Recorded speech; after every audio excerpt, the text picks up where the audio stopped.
Hello, আসসালামু আলাইকুম guys. কেমন আছো তোমরা সবাই? আমি হয়তো আগে জানতাম না যে মক্কায় এতটা খারাপ জায়গা আছে। দেখেন কি অবস্থা।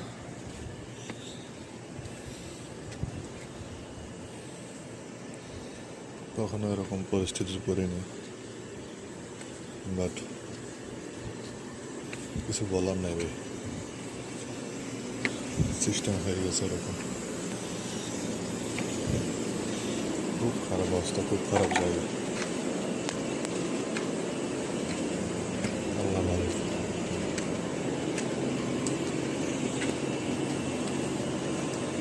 এটা মক্কা শহর কেউই মানবে না, দেখলে হয়তো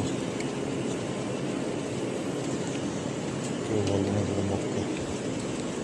হালকা ভিতরে এখন কি অনেক খারাপ অবস্থা।